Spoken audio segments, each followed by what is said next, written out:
Ada seorang sahabat bertanya kepada baginda Nabi Muhammad sallallahu alaihi wasallam tentang amalan yang Allah paling suka.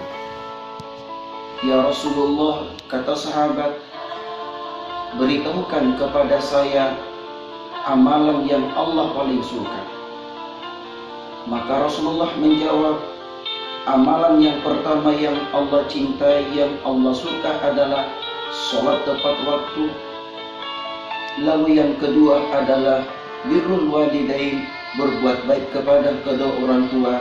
Lalu yang ketiga adalah berjihad di jalan Allah.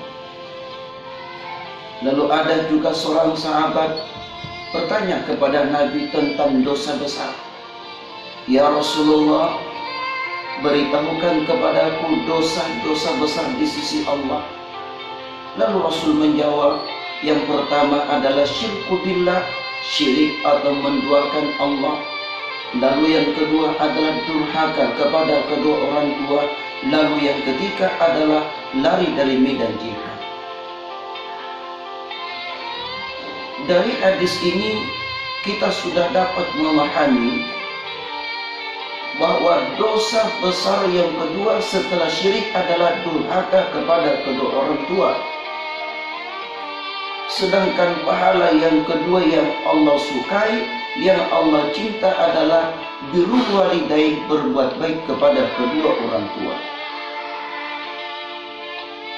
Sehingga Rasulullah pernah menegaskan, sungguh celaka, sungguh celaka, sungguh celaka mereka yang mendapatkan orang tuanya masih hidup atau lanjut usia, atau salah satunya sudah lanjut usia tapi tidak mampu mendapatkan jalan menuju surga Allah.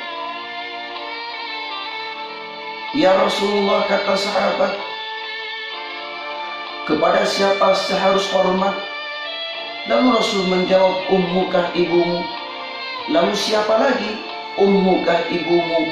Lalu siapa lagi ya Rasulullah? Ummukah ibumu? Lalu siapa lagi? Abukah bapakmu? 3:1.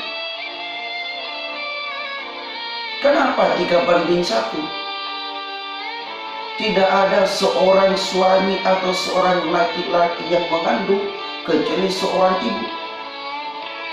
Tidak ada seorang laki-laki atau suami melahirkan kecuali seorang ibu, seorang wanita. Tidak ada seorang laki-laki atau suami menyusui kecuali seorang wanita atau seorang istri yang menyusui. Inilah maksud dari 3:1. Oleh karena itu, saudara-saudariku yang dimuliakan Allah, mari kita berbakti kepada orang tua, senantiasa menjaga, senantiasa tunduk, senantiasa hormat kepada kedua orang tua kita. Wahfid lahuma jana'al dhillu minar rahmah wa qul rabbirhamhuma kama rabbayani shaghira. Rendahkanlah dirimu terhadap keduanya. Lalu mari kita doakan orang tua kita, Allahumma ghfirli dzunubi wa liwalidayya warhamhuma kama rabbayani shaghira. Viral di media sosial, saudara-saudariku, ada seorang anak TK memukul ibunya, ayahnya sendiri. Bahkan lebih sadisnya adalah dia bunuh ibu dan bapak kandungnya sendiri. Ada satu cerita, ini kisah nyata saudaraku. Ketika hidupnya penuh dengan kekayaan, berhasil, sukses, tetapi ibunya tinggal di kandang kambing. Kenapa? Malu kepada ibunya. Karena malu, akhirnya seorang ibu tinggal di kandang kambing. Padahal rumah anaknya begitu mewah dan sangat besar. Ada satu kisah, dan ini pun juga kisah nyata. Ada seorang anak di mana 9 bersaudara. Ibunya sudah berumur kurang lebih dari 75 tahun. Ibunya sudah tua renta, tidak bisa berbuat apa-apa lagi. Tidak ada satu orang anak pun yang siap merawat, menjaga, berbakti kepada ibunya. Karena saling lempar antara bersaudara dan saudari. Kamu ada yang rawat mama, kamu ada yang jagai ibu. Tidak ada satu orang anak pun yang siap menjaga dan merawat ibunya tercinta, yang akhirnya adalah seorang ibu dititipkan di panti jompo. Nauzubillah min dzalik.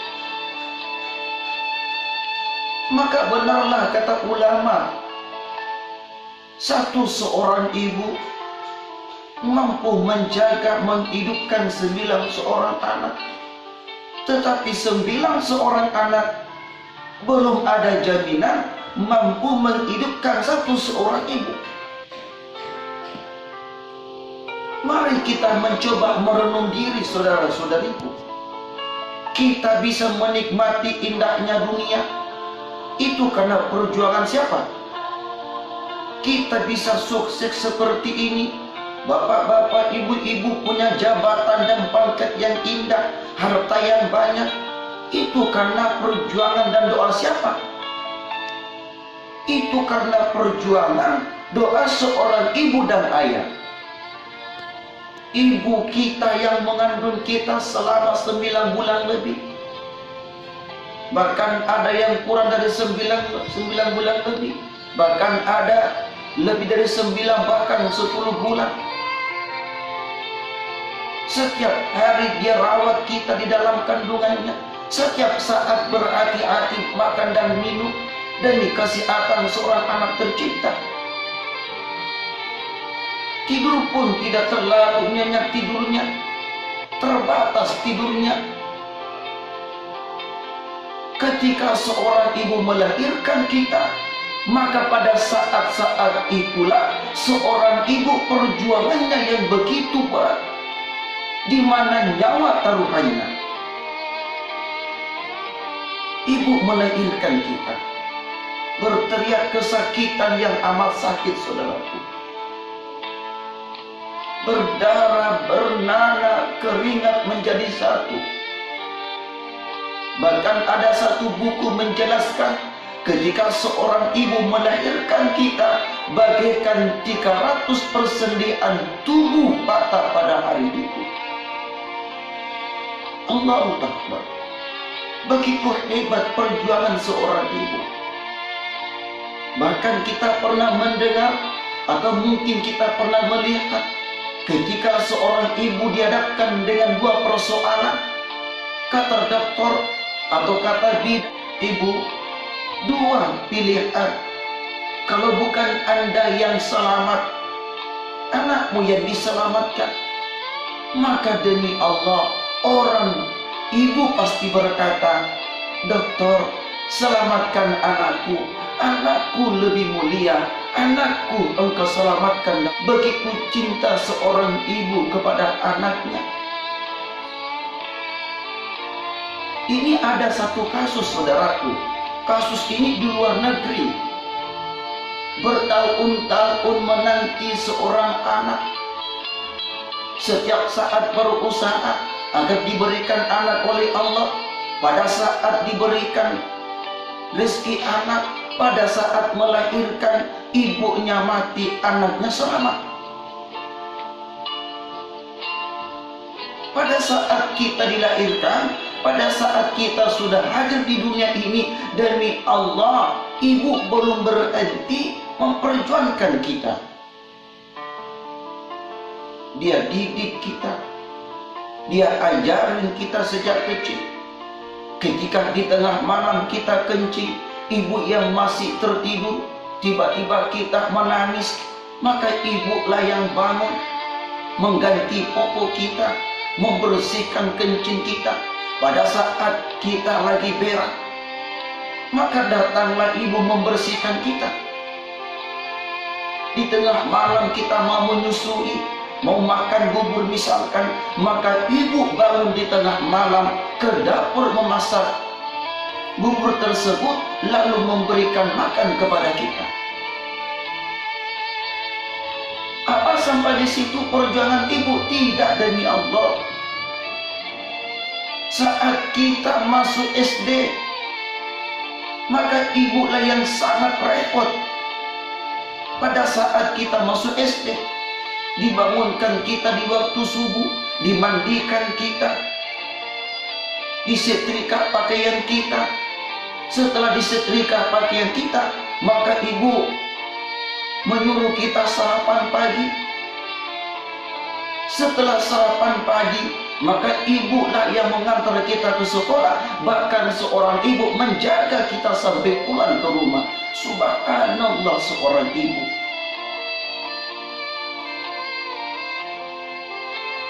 Masuk SMP, ibu yang sibuk. Masuk SMA, ibu yang sibuk.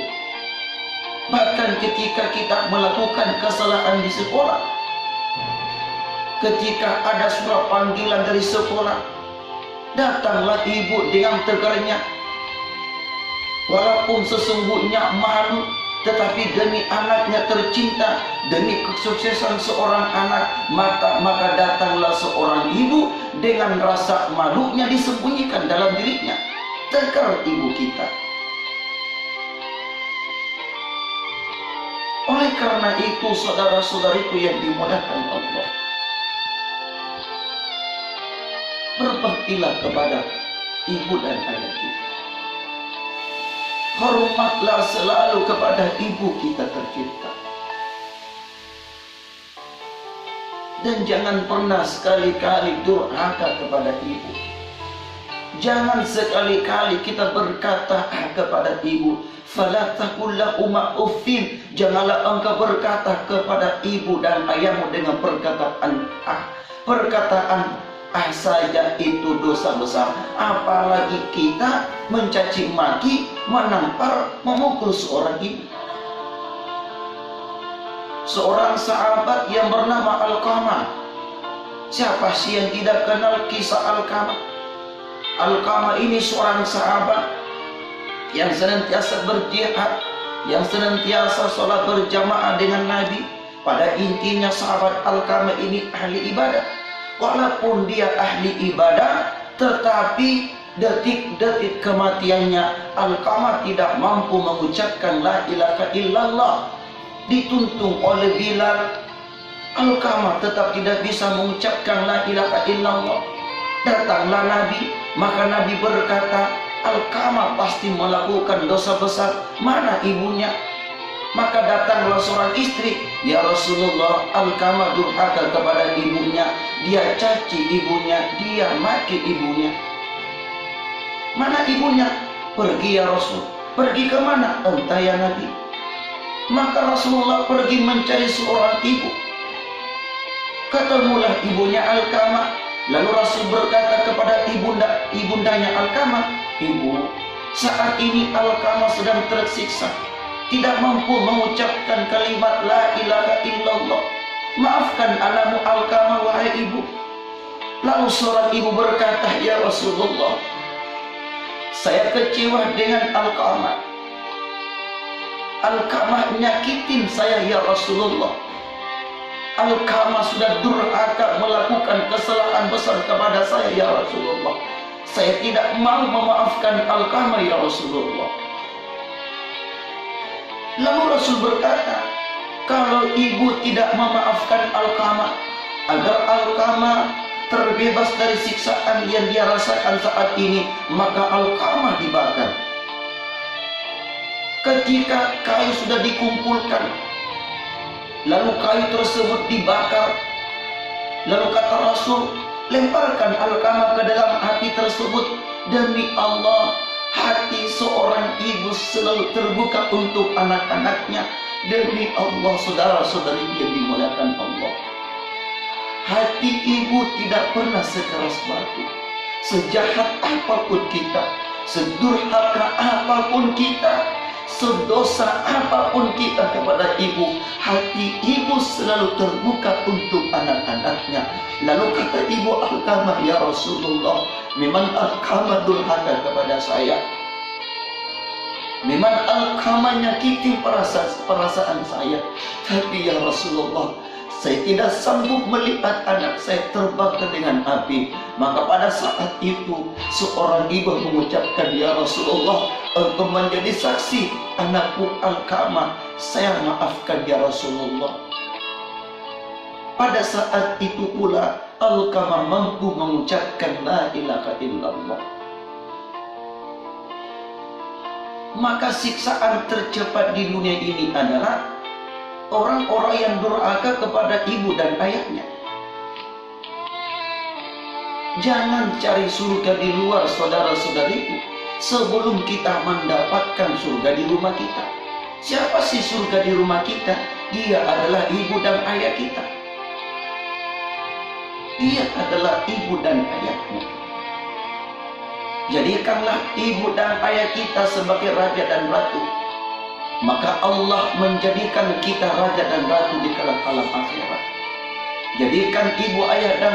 Jadikan ibu dan ayah kita sebagai raja dan ratu. Insya Allah rezeki kita mengalir seperti rezekinya para raja dan ratu. Ibu bapak saudara-saudariku yang dimuliakan Allah Subhanahu wa ta'ala. Wa qada rabbuka alla ta'budu illa iyyahu wa bil walidaini ihsana. Yang berarti kita sembah hanyalah Allah, tidak ada sesembahan kecuali Allah. Dan berbuat baiklah kepada keduanya, kepada ibu dan ayah kita tercinta. Semoga kita semua menjadi anak yang soleh-solehah, yang senantiasa berbakti kepada kedua orang tua, yang senantiasa mengangkat derajat kemuliaan orang tua. Semoga kelak di alam akhirat kita mampu memberikan manfaat kepada ibu dan ayah kita, mampu memberikan syafaat kepada ibu dan ayah kita.